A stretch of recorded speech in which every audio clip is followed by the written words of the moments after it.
PM Modi Pithora के गढ़ की जनसभा को लोकसभा चुनाव के लिए बनाएंगे माहौल, भाजपा ने शुरू की तैयारी।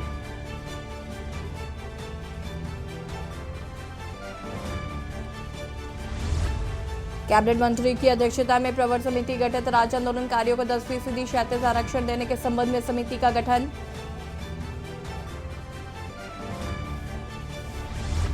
उत्तराखंड में आधुनिक एटीवी वाहनों से रेस्क्यू करेगी फायर सर्विस। केदारनाथ धाम और गंगोत्री के लिए खरीदे जाएंगे पहले एटीवी वाहन।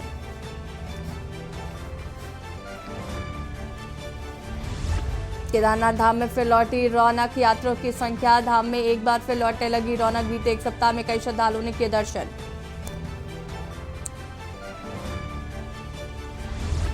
देहरादून का रायपुर क्षेत्र बना डेंगू का हॉटस्पॉट, मिले 500 से ज्यादा डेंगू के मरीज। कोटद्वार में डेंगू से 2 लोगों की मौत।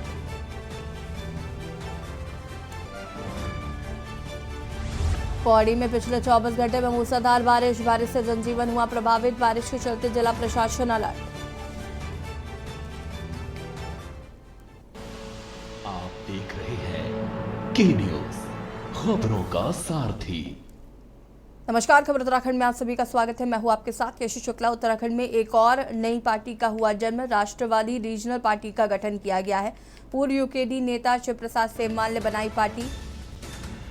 प्रेस क्लब में शिव प्रसाद सेमवाल ने की थी प्रेस कॉन्फ्रेंस।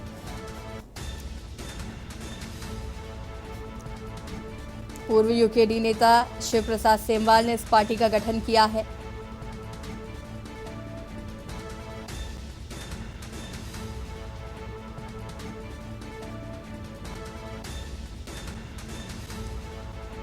राष्ट्रवादी रीजनल पार्टी का हुआ गठन।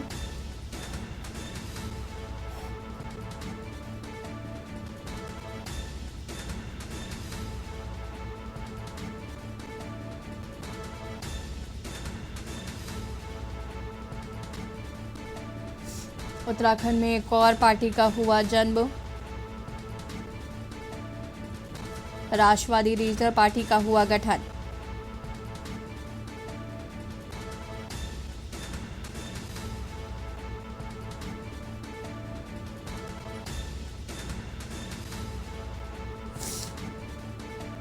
पूर्व यूकेडी नेता शिव प्रसाद सेमवाल ने पार्टी का गठन किया।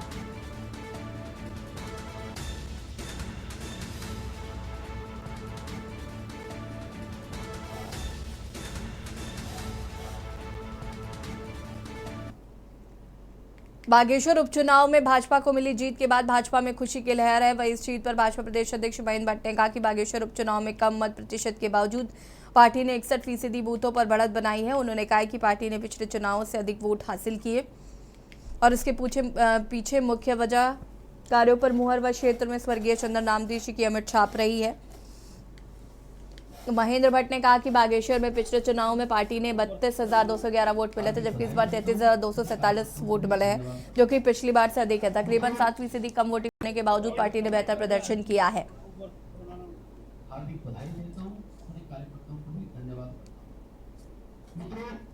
विश्वास था, वो विश्वास इस मतदान में प्रचलित हुआ है। मुझे बताते हुए खुशी है कि लगभग 15 राउंड कहूंगा, 14 राउंड प्लस अगर पोस्टल बैलेट का हम देखेंगे, 13 राउंड में हमने जीत दर्ज की है। 15 में से 13, कुल 188 बूथों में से 115 बूथ पर हम 61% से ज्यादा मतदान ने प्राप्त किया।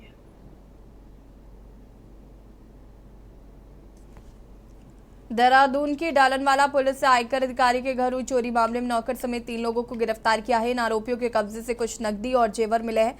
मिली जानकारी के मुताबिक शालिनी बंसल निवासी इसी रोड से 7 सितंबर को तहरीर दी थी। उन्होंने बताया था कि नेपाल निवासी प्रताप कुमार उनके घर पर काम कर रहा था। 6 सितंबर को उसके घर से सोना चांदी नकदी गायब हुआ। वारदात के समय वो पति संगीत बंसल के साथ दिल्ली गई थी। उनके पति आयकर विभाग में अफसर हैं।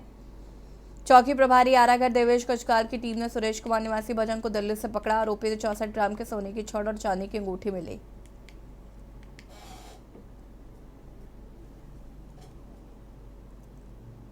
कोटद्वार में छात्र संघ चुनाव से पहले छात्रों को 2 गुटों में हुई खूनी संघर्ष में 3 छात्र गंभीर रूप से घायल हो गए, जबकि 2 छात्रों को हल्की चोटें आई हैं।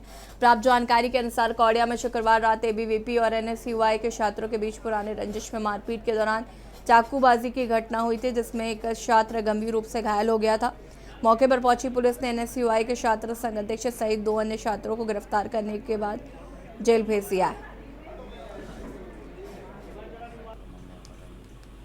देखिए, कल रात की घटना बता रहे हैं कि 2 ग्रुप जिनका कि विवाद हुआ कल, इसमें जो मेन थे जिनके द्वारा एक तहरीर दी गई है आयुष त्रिपाठी, तो उनके द्वारा बताया गया कि 7:30 बजे के आसपास कुछ लड़कों ने फ़ोन करके उनको कौड़िया चेक पोस्ट के पास बुलाया। तो ये कुछ लड़के वहाँ पर पहुँचे, उसके बाद उन पर मारपीट हुई, जिसमें कि आयुष त्रिपाठी और नितिन दिवाकर इनको चोटें आई हैं। इनके द्वारा जो तहरीर दी गई उसके आधार पर 504, 323 और 307 का मुकदमा दर्ज कर लिया गया। मंगलौर कस्बे में कृष्ण जन्माष्टमी पर्व को बहुत धूमधाम के साथ मनाया गया। सुंदर झांकियों के साथ शोभा यात्रा निकाली गई। पुलिस सुरक्षा के पुख्ता इंतजाम के साथ ही शोभा यात्रा मैत्री यति आश्रम से लेकर हनुमान चौक होते हुए गंगा नहर तक निकाली गई। जन्माष्टमी का पर्व भगवान कृष्ण के जन्मोत्सव पर मनाया जाता है। उन्होंने धरती पर मानव रूप में जन्म लिया था। वे मानव जीवन को बचाने के लिए और मानव के दुखों को दूर कर सकते हैं। इस पर्व पर बहुत से हिंदू धर्म के अनुयायी व्रत रखते हैं ताकि वो भगवान कृष्ण को प्रसन्न कर सके। श्री कृष्ण जन्माष्टमी शोभा यात्रा में भाजपा के पूर्व प्रदेश अध्यक्ष मदन कौशिक भी पहुंचे।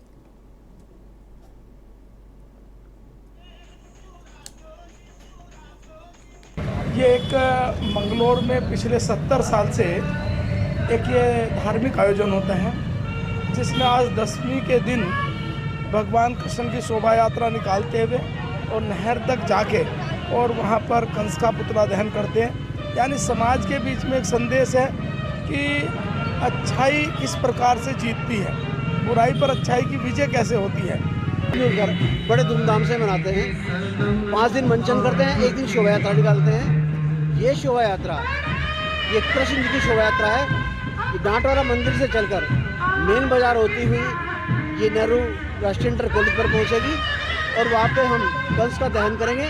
रास्ते में प्रसाद वितरण है और बड़ा ही सुंदर कार्यक्रम हम लोग यहाँ मिलजुल कर करते हैं।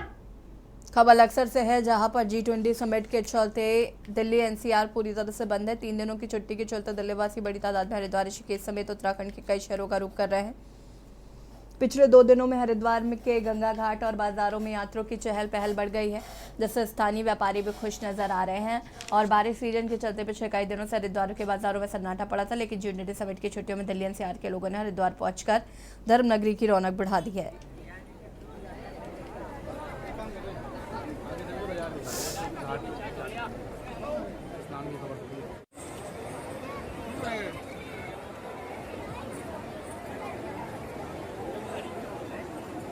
हाँ, ये जैसा कि दिल्ली में G20 चल रहा है, पूरे NCR में एक तरीके से छुट्टी का माहौल सा हो गया है। वहाँ लोग अपना वीकेंड मनाने के लिए हरिद्वार, ऋषिकेश, मसूरी आ रहे हैं, जिससे कि हमारे हरिद्वार और प्लस ऋषिकेश में बड़ी चहल पहल है। काफ़ी संख्या में पर्यटक यहाँ पहुँचा है और काफ़ी लंबे समय से हरिद्वार में सुनसान पड़ा हुआ था सावन के बाद से, लेकिन अब ये पिछले 2-1 दिन से चहल पहल देखने को मिल रही है, जिसका सीधे G20 की छुट्टियों की तरह मनाने लोग यहाँ आ रहे हैं। ये हम तो बहुत मज़े कर रहे हैं। 3 दिन की छुट्टी होगी, दिल्ली बंद हो गई G20 की वजह से, तो हमारे को छुट्टी का मौका मिल गया, तो इसी वजह से हम अपने घर से निकल के आ गए 3 दिन की छुट्टियाँ मनाने। हमारे को बहुत ज़्यादा मज़ा आ रहा है इन सब पे। यहाँ पे अब ऋषिकेश वगैरह घूमी आए, अब हरिद्वार में आए, यहाँ पे भी हम नहाएंगे, थोड़ा हमारी पूजा पाठ भी हो जाएगी, अच्छा भी लगेगा। यहाँ पे हमारे को बहुत अच्छा लग रहा है यहाँ पे आके। तो और भी लोग होंगे दिल्ली के इस तरह? जी बिल्कुल, दिल्ली अब बंद हो चुकी है, सबके काम हम सब बंद रखे हुए हैं इस टाइम पे।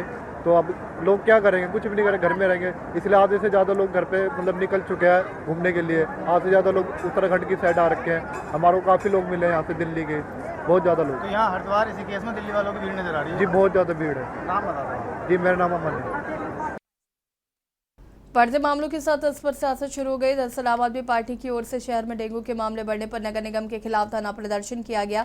आम प्रदेश उपाध्यक्ष सी उमा सिसोदिया के नेतृत्व में निगम पहुंचे कार्यकर्ताओं ने नगर निगम और सरकार के खिलाफ नारेबाजी की। आरोप लगाया कि डेंगू की रोकथाम करने में निगम नाकाम साबित हो रहा है। पार्टी में गढ़वाल मीडिया प्रभारी रविंद्र आनंद ने कहा कि डेंगू मलेरिया के मामले लगातार बढ़ते जा रहे हैं।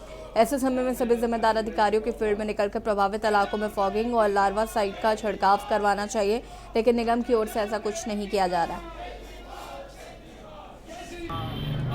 आम आदमी पार्टी द्वारा नगर निगम में जिस प्रकार से पूरे देहरादून में डेंगू, टाइफाइड, मलेरिया फैल रहा है और जिस प्रकार से कहीं ना कहीं ऐसा देखा जा रहा है कि नगर निगम की जो कार्य प्रणाली है वो बहुत लचर है और कहीं ना कहीं जो इस समय लोग डेंगू को झेल रहे हैं, टाइफाइड को झेल रहे हैं, तो वो कहीं ना कहीं इसका जिम्मेदार नगर निगम भी है।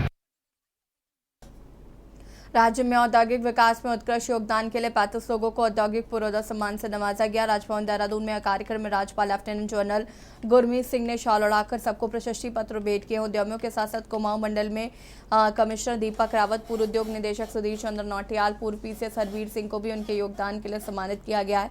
वहीं इस अवसर पर राज्यपाल ने कहा कि देश प्रदेश की अर्थव्यवस्था में विकास में उद्योगों का अहम योगदान है, अन्य लोगों के लिए प्रेरणा का कार्य करेगा। उन्होंने आगे कहा कि उद्यमियों की कड़ी मेहनत की बदौलत उत्तराखंड ने फार्मा, ऑटो पार्ट, सोलर और हर्बल के निर्माण क्षेत्र में बेहतरीन प्रदर्शन किया।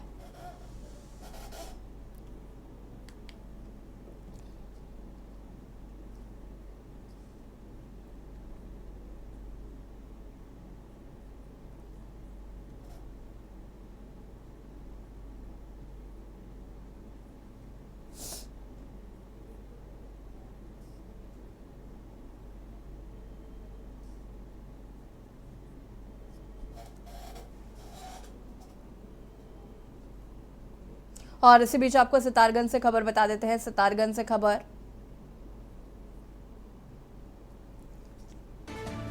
भारी बारिश से शेर नाला उफान पर। सितारगंज से खबर,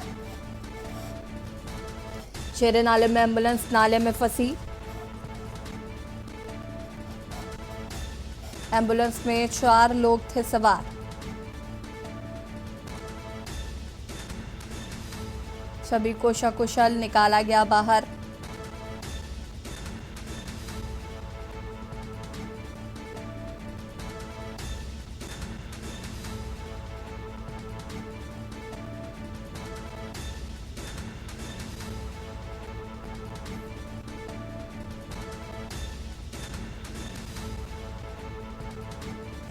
शेर नाला उफान पर। और आपको बता दें कि इस नाले में एक एम्बुलेंस फंस गई थी। एम्बुलेंस में कई लोग थे जिन्हें सकुशल बाहर निकाल लिया गया है।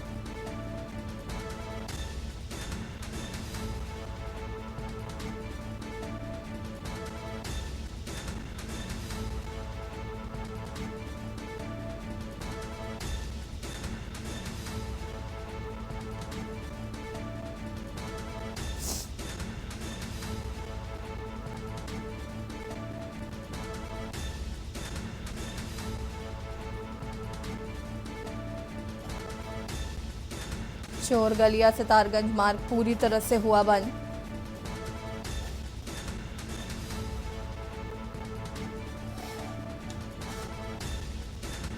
सितारगंज से खबर, भारी बारिश से शेर नाला उफान पर। शेर नाले में एम्बुलेंस नाले में फंसी।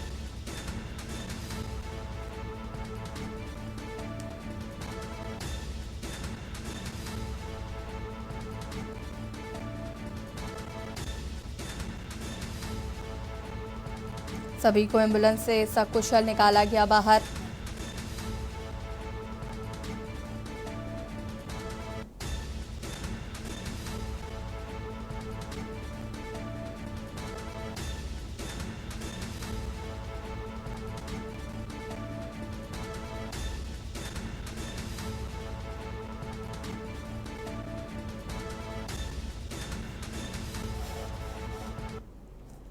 उत्तराखंड में अफसरशाही हावी है, ये हम नहीं बल्कि सत्ता पक्ष और विपक्ष के विधायक और मंत्री बोल रहे हैं। आलम यह है कि विधानसभा सत्र में ये मुद्दा गरमाया रहा।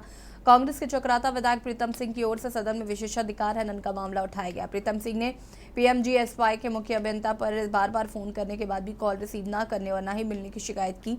वहीं इस मामले की विनिश्चित सुनाते हुए विधानसभा अध्यक्ष ऋतु खंडूरी ने कहा कि ये बहुत दुखद है और शर्मनाक है। उत्तराखंड जैसे संस्कारों की धरती पर हम एक दूसरे को सम्मान नहीं दे रहे हैं। विधानसभा अध्यक्ष ने कहा कि मैं सरकार को तीसरी बार निर्देशित कर रही हूं कि परंपराओं को ताक पर नहीं रखा जा सकता। विधायकों के प्रोटोकॉल को ताक पर नहीं रखा जा सकता। शायद अब समय आ गया है कि स्पीकर के माध्यम से मसूरी स्थित लाल बहादुर अकेडमी को पत्र लिखकर अधिकारियों की पढ़ाई में प्रोटोकॉल को भी सिखाने को कहा जाए।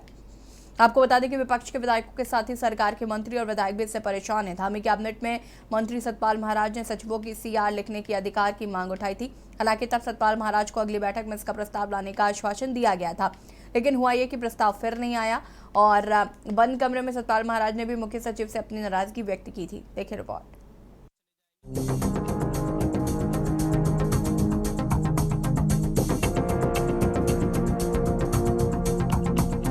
उत्तराखंड में नौकरशाही के हावी होने का मुद्दा एक बार फिर से गर्मा गया है। सत्ता पक्ष और विपक्ष के विधायक और मंत्री इससे परेशान हैं। आलम यह है कि विधानसभा सत्र में ये मुद्दा गरमाया रहा।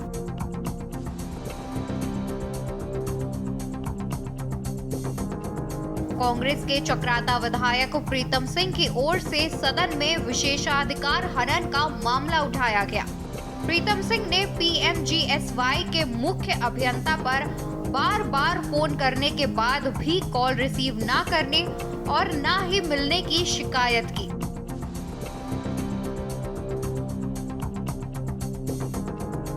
वहीं इस मामले में विनिश्चय सुनाते हुए विधानसभा अध्यक्ष रितु खंडूड़ी ने कहा कि ये बेहद दुखद और शर्मनाक है। उत्तराखंड जैसी संस्कारों की धरती पर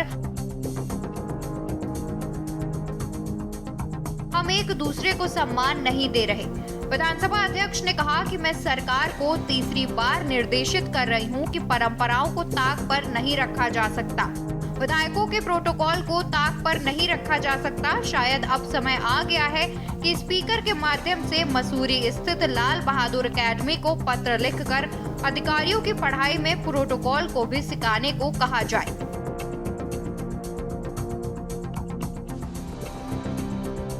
सदन के अंदर सम्मानित विधायक लगातार विशेषाधिकार हनन की सूचना देते रहे हैं और विधानसभा अध्यक्ष द्वारा सरकार को निर्देशित भी किया गया है, लेकिन सरकार द्वारा उसका संज्ञान नहीं लिया जा रहा है, जिस वजह से अधिकारी बिल्कुल निरंकुश है।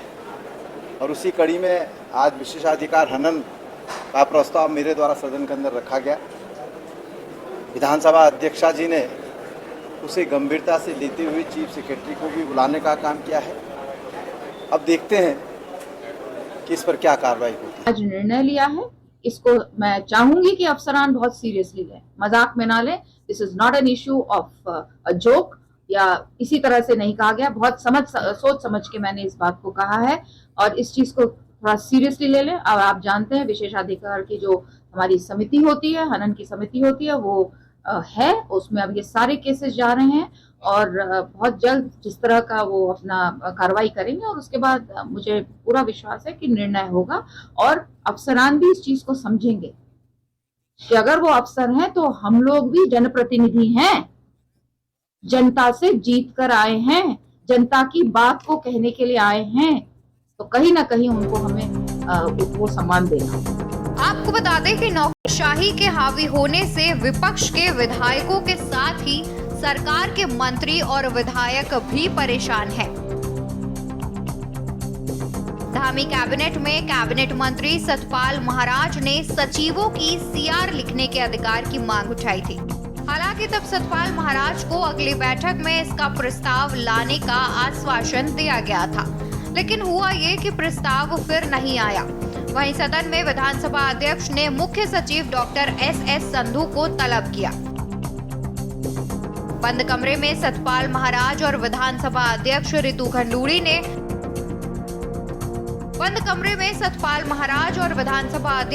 खंडूड़ी ने भी मुख्य सचिव से अपनी नाराजगी व्यक्त की। वहीं विपक्ष ने इस मुद्दे पर सरकार पर हमला तेज कर दिया है।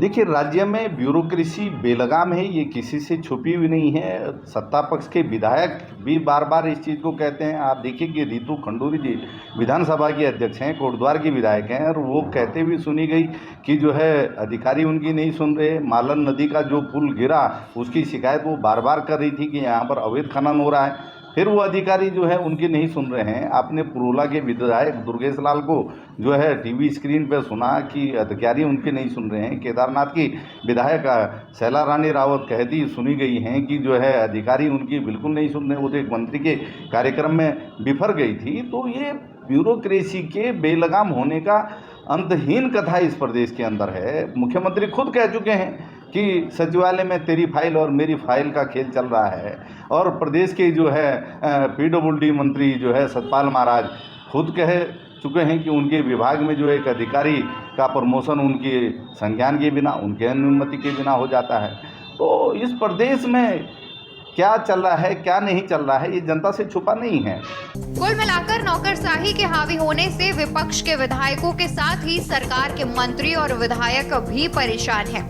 विधानसभा अध्यक्ष ने खुद ही साफ कहा कि मैं सरकार को इस मामले में तीसरी बार निर्देशित कर रही हूं। बावजूद इसके भी नौकरशाही में कोई सुधार देखने को नहीं मिला। देखना होगा कि राज्य में कब तक नौकरशाही में सुधार देखने को मिलता है। Uttarakhand desk report.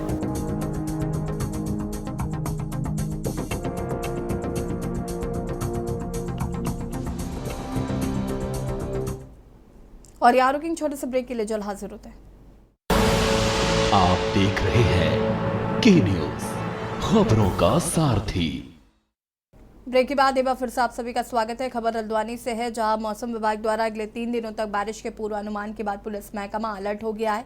वहीं आईजी नीलेश आनंद बनने का कहना है कि कुमाऊं रेंज में 13 SDRF की टीमों को अलर्ट किया गया है। साथ ही 4 NDRF की टीम भी स्टैंड बाय में रखी गई है। इसके अलावा सभी जिलों के थाना चौकी और कोतवाली हुए मौसम के पूर्वानुमान के मुताबिक सतर्कता बरतने के निर्देश दिए गए हैं। पर्यटकों से भी सावधानी पूर्वक यात्रा करने की अपील की जा रही।